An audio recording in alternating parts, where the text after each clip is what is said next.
जय हिंद दोस्तों, कैसे हो आप सब। हमें उम्मीद है कि आप सब मस्त होंगे और अच्छे होंगे। आइए आज हम लोग कक्षानवी की गणित अध्याय संख्या पद्धति, उस दिन पहले वीडियो में हमने आपको बताया था इसका परिचय। आज हम आप लोग को एक्सरसाइज बताएंगे प्रश्नावली 1.1। प्रश्नावली 1.1 का पहला का प्रश्न है। आइए देखते हैं question number first.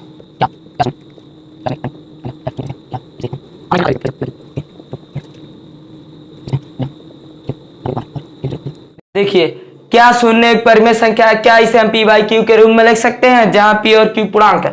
Q not equal to zero, हर हमारा शून्य नहीं होना चाहिए। देखिए इसको, आइए हम हल करते हैं। हल करते हैं। जी हाँ, जीरो परिमेय संख्या है। क्या जीरो परिमेय संख्या है? परिमेय संख्या है। जीरो को हम पी बाई क्यू के रूप में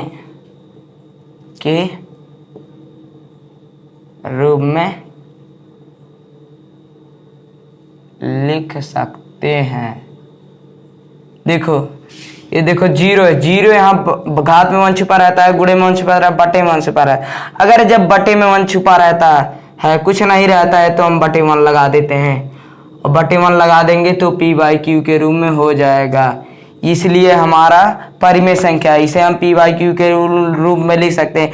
देखो हमारा शून्य नहीं है, q not equal to zero है, हर हमारा शून्य नहीं है, इसलिए हमारा परिमेय संख्या हो जाएगा। आइए, पहला क्वेश्चन आपको समझ में आ गया। आइए हम नेक्स्ट क्वेश्चन बताते हैं। नेक्स्ट क्वेश्चन क्या है हमारा। आइए दूसरा क्वेश्चन देखते हैं। क्वेश्चन नंबर 2 है हमारा, परिमेय संख्या ज्ञात करना है। परिमेय संख्या रैशनल नंबर बताना है। इसके बीच की 3 व 4 के बीच की परिमेय संख्या ज्ञात करना है। तो परिमेय संख्या ना भैया बहुत आसानी तरीके से ज्ञात किया जाता है। सबसे सरल तरीका हम बताएंगे। देखिए पहले क्वेश्चन नोट करते हैं। क्वेश्चन नंबर 2, कितनी परिमेय संख्या ज्ञात करनी है? 6। तो यहाँ पहले लिखते हैं हल। आइए हम हल करते हैं। ये बहुत आसान टेक्निक बताने जा रहे हैं। इसके बहुत टेक्निक होते हैं और सबसे आसान तरीका हम बताने जा रहे हैं। देखो 3 और यहाँ लिख दो 4, ऐसे बना दो। इसके बीच में हमें परिमेय संख्या नहीं पता है तो हम ज्ञात करेंगे। कितना संख्या ज्ञात करना है? 6 संख्या में हमें +1 कर देना है, तो हमारा आ जाएगा भैया 7। 7 में 3 में और 4 में हम कर देंगे मल्टीप्लाई, गुणा, जिसको बोलते हैं गुणा। तो 3 में गुणा, जब इसका गुणा 3 में भी करेंगे और 7 का गुणा 4 में भी करेंगे, तो पहले करते हैं 3 × 7, फिर 4 × 7। तो हमारा 7 त्रिक 21, 7 चौक 28। ये हमारा 3 का मान हो गया, हमारा 4 का मान हो गया। अब इसके बीच की परिमेय संख्या याद करनी है, तो हम लिख दो 21 और लिख दो 28। 21 के बाद आता है 22, 23, 24, यहाँ रहेगा 25, 26, 27। इसको और थोड़ा दूर कर दो, 28। यही हमारा इसके बीच की परिमेय संख्या है। यहाँ हम लिखेंगे अतः 3 व 4 के बीच 3 व 4 के बीच 6 परिमेय संख्याएं 6 परिमेय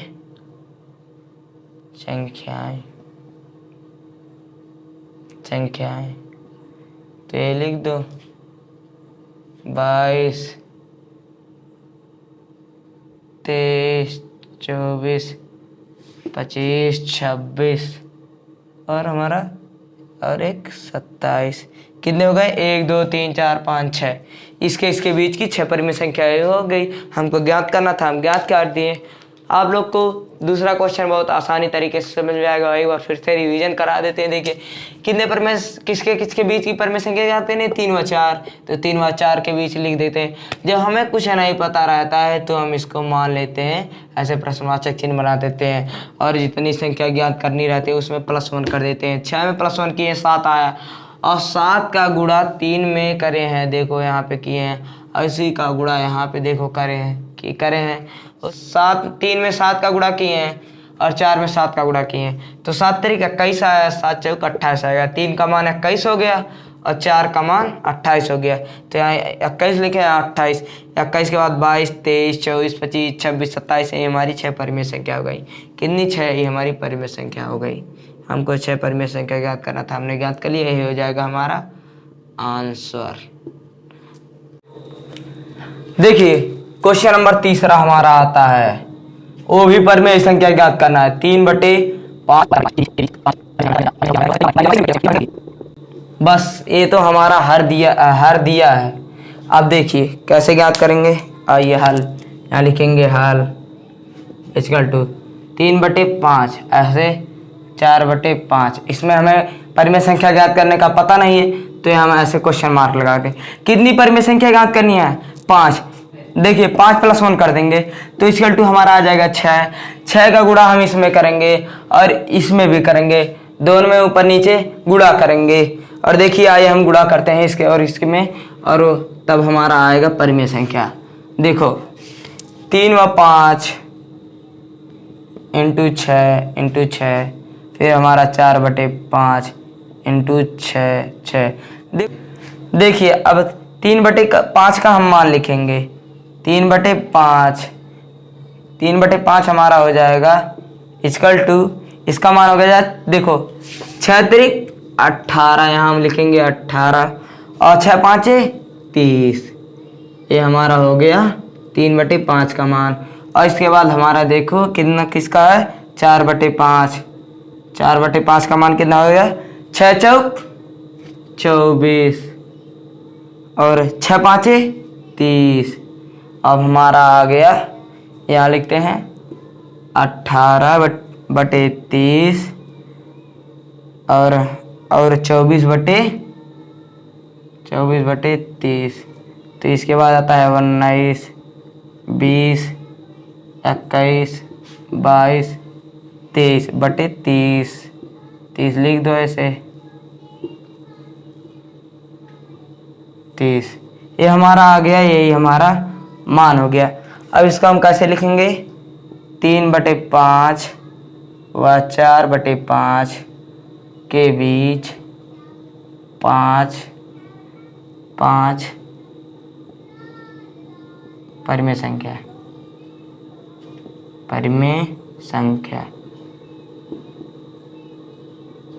तो पहला हमारा लिखो 19/30, 20/30, फिर 21/30, फिर 22/30, 23/30। हमारा यही हो गया इसके बीच की परिमेय संख्या। ये आप लोग को बहुत आसानी तरीके से समझ में आएगा। देखिए एक बार रिवीजन करते हैं कि इसके बीच की परिमेय संख्या ज्ञात करनी है, तो हमें कुछ नहीं पता है तो हम प्रश्नवाचक वाक्य लगा देते हैं, प्रश्नवाचक चिन्ह लगा देते हैं। उसके बाद जितनी संख्या हमें ज्ञात करनी रहती है उतने हम +1 कर देते हैं और हमारा आ जाएगा 6। और 6 का गुणा बताए हैं, इसका गुणा इसमें भी करेंगे, ऊपर भी और नीचे भी, और वही काम इसमें भी नीचे करेंगे और ऊपर में, जितने नीचे भी उतना ऊपर भी। इसका गुणा नीचे यानी कि हर में किया जाएगा तथा ऊपर अंश में किया जाएगा। वैसे इसका भी इतना हर में किया जाएगा उतना अंश में भी किया जाएगा। तो हमने किया, देखो कि इसका गुणा 6 में 6 इसमें किया तो 6 त्रिक 18 आया, 3/5 का मान 18 आ गया, 4/5 का मान 6 चौक 24 आ गया और 6 5 30 आ गया। तो हमने यहाँ लिखा और 19 के 18 के बाद 19, 20, 21, 22, 23/30 आया सबका। तो हमने यहाँ सब उतार लिया, यही हमारा इसके बीच की 5 परिमेय संख्या हो गई। और इसके बाद आता है हमारा चौथा क्वेश्चन। चौथा पूछा है नीचे दिए गए कथन सत्य है या असत्य, और कारण के साथ उत्तर दीजिए।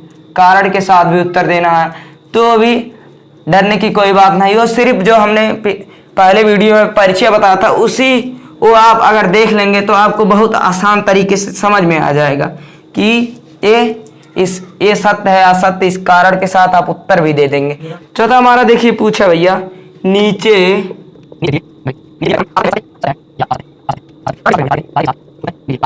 पहला प्रश्न पूछा है प्रत्येक प्राकृत संख्या एक पूर्ण संख्या होती है। क्वेश्चन नंबर यहाँ लिखेंगे, क्वेश्चन नंबर 1 चौथे का पहला पूछा है प्रत्येक प्राकृत संख्या एक पूर्ण संख्या होती है। हमने परिचय में बताया था प्राकृत संख्या 1 से लेकर अनंत तक होती है और पूर्ण संख्या बताया था 0 से लेकर अनंत तक। इसको देखो यहाँ हम लिखते हैं हाल में लिखते हैं, यहाँ लिखेंगे प्राकृत संख्या। प्राकृत संख्या हमारा 1 2 3 4 5 6 ऐसे अनंत तक। उसके बाद हम लिखेंगे पूर्ण संख्या। क्या हो गया? पूर्ण संख्या हम लिखेंगे, पूर्ण संख्या लिखेंगे हम 0 1 2 3 4 5 6 ऐसे ये भी अनंत तक। देखो भैया इस वाले में पहले प्राकृत संख्या पूछा है, इस वाले में भी मिल रहा है 1 से लेकर 0 नहीं मिल रहा है, लेकिन ये पहले प्राकृत संख्या पूछा है, इसमें भी ये संख्या मिल रही है कि नहीं? मिल रही है। ये हमारा सत्य हो जाएगा क्योंकि प्राकृत संख्या में पूर्ण संख्या आता है और पूर्ण संख्या में प्राकृत संख्या आती है, इसलिए हमारा सत्य हो जाएगा। क्या हो जाएगा? सत्य। ये हमारा सत्य है। हमने कारण भी देखिए बता दिया, प्राकृत संख्या ये होती है, पूर्ण संख्या होती है, दोनों में ये संख्याएं मिल रही हैं, तो ये हमारा सत्य हो जाएगा। प्राकृत संख्या एक पूर्ण संख्या होती है, सच में ये सत्य है। इसके बाद आता है दूसरा, चौथे का दूसरा। देखो भैया वो पूछा है प्रत्येक पूर्णांक एक पूर्ण संख्या होती है। ये भी वही वाला परिचय देख लेंगे, आपको सब समझ में आ जाएगा। परिचय पहले वीडियो में देखो, प्रत्येक पूर्णांक, देखो प्रत्येक पूर्णांक एक पूर्ण संख्या होती है। हाल लिखो, पहले लिख दो ये हो गया हमारा असत्य। हमें कारण के साथ उत्तर देना है, लिखो कारण।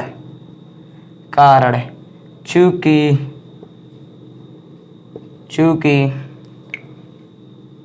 पूर्णांक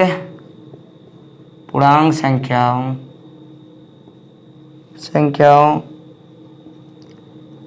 रुक जाओ, सॉरी संख्याओं में धन, यानी कि इसको धन बोलते हैं, प्लस धन व ऋण को बोलते हैं माइनस। चूंकि पूर्ण संख्याओं में धन व ऋण आते हैं लेकिन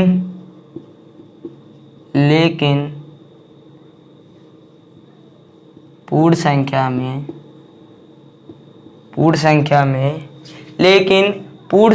में धन आते हैं, धनात्मक संख्या आती है। कैसी? धनात्मक यानी कि धनात्मक संख्याएं आती हैं, यानी कि धन वाले, ऋण वाले नहीं, माइनस वाले नहीं, संख्याएं आती हैं, इसलिए हमारा असत्य। हमने कारण भी देखिए पूछा है प्रत्येक पूर्णांक एक पूर्ण संख्या होती है, ये हमारा असत्य हो जाएगा। जी नहीं, ये हमारा पूर्ण संख्या नहीं होती। क्यों नहीं? हमें कारण के साथ उत्तर देना। चूंकि पूर्णांक संख्याओं में धन व ऋण यानी कि प्लस व माइनस आते हैं, लेकिन पूर्ण संख्या में धनात्मक संख्याएं आती हैं, इसलिए धनात्मक संख्याएं आती हैं और ऋणात्मक नहीं, और यहाँ लिख दो ऋणात्मक संख्याएं नहीं आती हैं। ऋणात्मक यानी कि माइनस, ऋणात्मक संख्याएं नहीं आती हैं, इसलिए हमारा यहाँ लिख दो, इसलिए हमारा क्या है? असत्य है। इसलिए हमारा असत्य है। आइए इसके बाद आता है चौथे का तीसरा ना भैया, इसी के वो भी पूछा है, क्या प्रत्येक परिमेय संख्या एक पूर्ण संख्या होती है? इसको हम आप लोग को बताते हैं, क्या प्रत्येक परिमेय संख्या एक पूर्ण संख्या होती है? देखिए यहाँ लिखेंगे चौथे का तीसरा। क्या प्रत्येक परिमेय संख्या एक पूर्ण संख्या होती है? यहाँ हम लिख दो हल। हल हल नहीं लिखेंगे, हल भी लिख देंगे, चाहे हल लिखो नहीं कही जाला। चलिए हल करते हैं। चलिए हल करते हैं। ये हो गया हमारा असत्य कि अब हमको कारण के साथ उत्तर देना है। किसके साथ? कारण के साथ। यहाँ लिखेंगे कारण। कारण देखो, कारण क्या पूछा है? परिमेय संख्या एक पूर्ण संख्या होती है, प्रत्येक परिमेय संख्या एक पूर्ण संख्या होती है। तो ये जी ना, ये असत्य है। कारण के साथ हमें उत्तर देना है। कारण चूंकि, कारण बता ही दिया, फटाफट बता ही दिया, उसके बाद फिर लिखा। देखिए परिमेय संख्या एक पूर्ण संख्या नहीं होती, जी नहीं, क्योंकि 0/1 ये तो हमारा परिमेय संख्या है लेकिन पूर्ण संख्या नहीं है। परिमेय संख्या में p/q के रूप में लिखने को परिमेय संख्या कहते हैं, और पूर्ण संख्या में धनात्मक संख्या यानी गिनने वाली संख्या में गणना में जो संख्या आती है उसे पूर्ण संख्या कहते हैं। आइए हम बताते हैं। कारण परिमेय संख्या, परिमेय संख्या को p/q के रूप में, p/q के रूप में लिखते हैं कि भाई p/q के रूप में लिखते हैं तथा पूर्ण संख्या तथा नहीं लिखा जाएगा, जबकि देखो लिखते हैं जबकि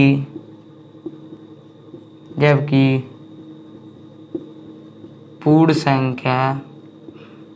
संख्या धनात्मक संख्या होती है, गणना वाली, क्योंकि पूर्ण संख्या p/q के रूप में नहीं होती है, इसलिए हमारा क्या है? इसलिए हमारा असत्य है। अब इसको हम आप लोग को एग्जाम्पल देंगे। देखिए जैसे कि 2/3 है तो ये हमारा एक रैशनल नंबर है यानी कि परिमेय संख्या है, लेकिन ये is not equal to whole number यानी कि W में से होता है पूर्ण संख्या। ये तो हमारा रैशनल नंबर है लेकिन हमारा पूर्ण संख्या नहीं है। इसी के साथ हमारा एक्सरसाइज खत्म होता है और हम लोग अब अगले वीडियो में मिलेंगे। और अगर वीडियो अच्छा लगा हो तो लाइक और सब्सक्राइब जरूर करिएगा दोस्तों। जय हिंद, जय भारत दोस्तों।